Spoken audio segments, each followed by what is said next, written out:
Hello les hobbyistes, regardez ce que j'ai trouvé. Enfin, il est sorti, la nouvelle collection Hachette Warhammer Stormbringer est enfin là. On bascule tout de suite sur l'atelier pour regarder ça en détail. Dans ce numéro 1, on retrouve une grosse grappe avec 3 figurines. Il y a 2 figurines pour les Oryx, une figurine pour les Stormcast. On voit Sidé, les socles, le fascicule.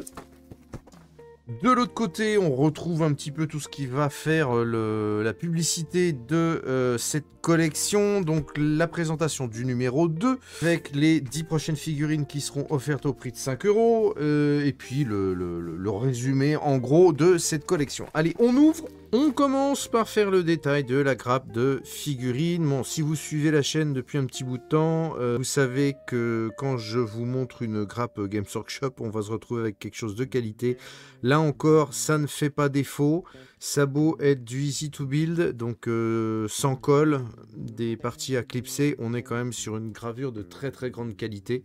Très très propre, c'est truffé de petits détails. Là vous voyez les petits roseaux pour le socle. Les figurines évidemment sont truffées de détails aussi, très très bien gravées. À noter que pour le Stormcast vous avez 2 possibilités de têtes différentes. Vous avez donc les socles et Sidé. Petite chose, je vous conseille de ne pas jeter l'emballage plastique. Vous savez que chez Hiroshi, rien ne se perd, tout se récupère. Vous pourrez réutiliser ce plastique-là pour faire des vitres dans vos bâtiments et ce genre de choses. Donc gardez les feuilles de plastique, ça pourra toujours vous être utile. On passe en revue tout ce qu'il y a dans la pochette du fascicule. On commence... Alors ça, c'est un immense poster. Voilà, donc bienvenue dans l'âge de Sigmar. Les classeurs pour votre collection qui arriveront plus tard au fur et à mesure des envois ou à acheter en presse quand vous les trouverez au fur et à mesure de la progression de la collection. Ensuite, de l'autre côté, le numéro 2 qui est présenté à l'intérieur. Donc la collection complète. Alors, dans la collection complète, vous avez toutes les figurines Oryx, les figurines du bien. Donc, il y a du Stormcast, du Sylvanet, il y a aussi de l'Arcanaut, si je ne me trompe pas. Vous avez tous les décors et toutes les peintures qui seront à votre disposition. Je vous montre brièvement l'illustration du poster. Là, il dépasse largement le champ de ma caméra. Mais voilà, c'est une très belle illustration que vous retrouverez aussi sur le classeur. Ensuite, un petit fascicule sur vos armées. Donc là, on a les forces de l'ordre. Et ici, vous avez les forces de la destruction. Donc, il y a moyen de faire 3 petites armées, je pense. Voire des grosses bandes pour le jeu Warhammer Warcry. Et ça, c'est pas mal. Pour l'armée des forces de la destruction. Alors, je suis pas fan des Cruel Boys. Hein. Ce que je trouve sympa, c'est qu'il n'y en a pas énormément quand même. Il y a plein d'autres figurines qui sont intéressantes. Donc, je trouve que la collection, d'un point de vue figurine... Et il y a des décors aussi qui seront dans la collection. Je trouve que d'un point de vue figurine, ils font pas l'erreur de mettre que la même armée. Et ça, c'est vraiment pas mal. Et si vous êtes un joueur déjà entré dans Warhammer, enfin dans AOS, dans Age of Sigmar, vous allez peut-être soit pouvoir compléter votre armée, soit en démarrer une et la faire le test, tout du moins, au moins avoir une bande pour Warcry, ce qui, je trouve, est vraiment bien pensé. On va regarder tout ce qui va être pub. On répond sous les 10 jours, le classeur offert, un ébarbeur, ce qui n'est pas si mal, un petit pot de colle glue, une pince citadelle. Pour la collection, ça va être tout à fait efficace. Privilège, donc le numéro 3 gratuit, tous les cadeaux, kit de modélisme, classeur de collection, le mug, set de pinceau. Par contre, je me rappelle plus sur les autres collections, mais j'ai pas souvenir que les frais d'envoi étaient gratuits. Marquez-moi dans les commentaires ceux qui s'étaient abonnés, si les frais de port étaient offerts ou pas, parce que je me rappelle plus du tout. Vous avez l'assurance de ne manquer aucun numéro, ça c'est quand vous vous abonnez. Liberté totale, oui, on peut s'arrêter n'importe quand de l'abonnement. Si vous optez apparemment pour le prélèvement automatique, vous avez une figurine offerte en plus. Alors, je ne sais pas si c'est une figurine exclusive ou coquesse. Les joueurs de Roux peut-être pourront me confirmer ça. La petite enveloppe. Encore une enveloppe T pour pouvoir passer la commande. Donc sous 10 jours, vous avez ce truc-là offert, je crois que c'est ça. Ouais. Le premier classeur est offert sous 10 jours. Et un tapis de jeu. Il est sympa, hein. Donc voilà, il est plus grand, je suis désolé, ça dépasse du cadre de ma caméra.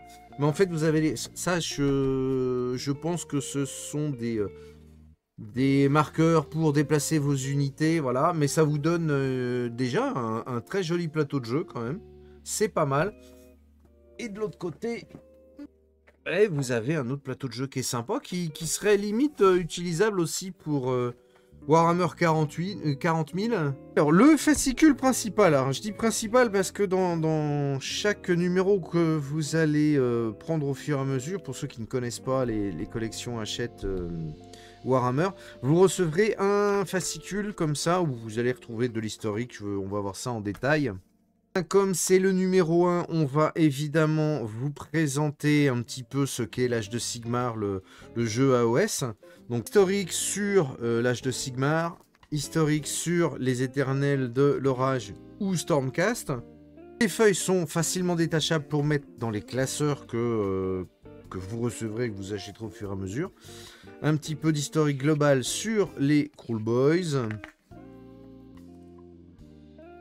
La présentation du personnage, enfin de la figurine que vous avez dans votre numéro. Descriptif en termes de jeu du boss qui tue et du grotte sur Inner. Voilà. Vous avez, pour ceux qui connaissent comme d'habitude, la petite notice d'assemblage. Alors, on va reprendre parce que c'est pas la première collection que je présente sur la chaîne. Et il y a un truc qui me faisait marrer à chaque fois, c'était est-ce qu'on avait bel et bien les consignes de sécurité? Il y a bel et bien les consignes de sécurité dans chaque numéro. Voilà, donc ça vous présente comment bien utiliser les outils, comment monter vos figurines, les emboîter. Le montage de la figurine Stormcast. Pour le Kruleboyz, c'est pareil. Un petit guide de peinture et des guides de peinture simplifiés, on va dire. C'est vraiment pour vous apprendre à démarrer la peinture sur figurine. Voilà, c'est très succinct parce que dans les numéros suivants, ils vont vous montrer comment peindre ça. Donc les guides de peinture, les types de peinture que vous allez avoir. Un jeu unique en son genre, donc le descriptif du jeu. Et des règles, le déploiement et le mouvement. Voilà, on a quand même, il y a quand même le descriptif des premières attaques. C'est très très simplifié, hein. On lance son paquet de dés, on doit faire 3, 4, 5 ou 6. Et pour toucher, pour blesser, exactement pareil. C'est exactement les mêmes règles pour chaque personnage. C'est vraiment une bonne introduction, je trouve. Ça permet de montrer à quel point les règles sont pas trop compliquées au départ. Voilà, quels sont les résultats en termes de victoire pour les uns ou pour les autres. Et comme d'habitude, la présentation des numéros suivants. Donc le numéro 2, 10 éventreurs. Et le numéro 3, 5 Vindictors. Ça, c'est vraiment des numéros qui sont avantageux parce qu'en termes de tarifs, vous allez payer ça 10 €. Et on est quasiment à plus de 50% de réduction sur les unités. Rien que celles-là, je crois qu'elles sont à 40 € les 10. Donc ça fait 20 € les 5 pour 10 €. Ouais, on est à 50% de réduction. C'est quand même très très avantageux. Sur la dernière page, je constate que vous avez des petits tokens. Vous pouvez fabriquer des petits tokens en découpant la dernière page, des tokens de blessure. Et ça, c'est bien foutu. On récapitule un petit peu tout ce qu'il y a dans ce premier numéro. Vous avez donc le fascicule numéro 1 avec le descriptif très global de ce qu'est Warhammer et Warhammer Age of Sigmar. Un immense plateau de jeu qui doit faire au moins dans les 120 par 80, si je ne me trompe pas. Bon, de la pub pour les prochains numéros et les abonnements premium ou pas, etc., etc. Le résumé de tout ce qu'il y aura en gros par fascicule. L'immense poster gratuit. Et bien sûr, la grappe de figurines avec les socles, les dés. Tout pour bien démarrer votre activité dans le merveilleux monde de Warhammer. Et voilà les hobbyistes, la review de ce premier numéro de Warhammer Stormbringer. Nouvelle collection Warhammer Hachette qui démarre. Je la trouve assez intéressante d'un point de vue nombre de figurines et qualité de figurines. Vous avez vu, il y a plusieurs armées, je trouve ça sympa. Je prendrai pas tous les numéros, je pense, mais il y en a quand même pas mal qui m'intéressent. On verra ça au fur et à mesure des sorties. Donc suivez bien les prochaines sorties de review de ces magazines. On verra ça ensemble. Je vous rappelle que on est toute la semaine sur Twitch le mardi soir pour un live atelier. On se retrouve ici sur l'atelier pour la peinture sur figurines, réparation de vieux jouets et plein d'autres choses. Et aussi le samedi pour des soirées, alors rétro série, rétro anime, du rétro gaming aussi. Donc n'hésitez pas à venir nous rejoindre sur Twitch. Vous allez voir, on est une grosse bande de foufous. On fait beaucoup les osos et on se marre beaucoup. On parle aussi de la figurine. Samedi prochain, d'ailleurs, il y a le poteau de la chaîne Keycord qui vient faire sa rubrique news de jeux de plateau. Donc, n'hésitez pas à venir nous rejoindre sur Twitch. Vous avez les liens qui sont en dessous. Je vous dis à très bientôt pour une prochaine review des magazines Stormbringer, Warhammer Stormbringer de chez Hachette. Et d'ici là, soyez beaux, soyez coquins. Je vous kiffe.